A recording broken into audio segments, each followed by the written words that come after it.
মালিক তোমার মালিকের বিচারে আমরা বিচার রেখে গেলাম। আমরা একমাত্র ভয় পাই কার কাছে? আল্লাহ ছাড়া আমরা কারো কাছে ভয় পাই না। হে মালিক, তুমি আমাদের রক্ষাকারী, তুমি আমাদের রিজিক দাতা। যারা এই বাংলাদেশের জনগণ 17 বছর অপেক্ষা করেছিল, আমাদের অধিকার ছিনিয়ে নিয়েছে, ব্যক্তগতির মাধ্যমে ভাইদেরকে হত্যা করেছে।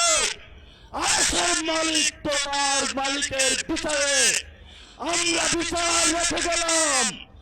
তুমি তাদের দৃষ্টান্তমূলক শাস্তি বাংলার মাটিতে জনগণের সামনে করবে।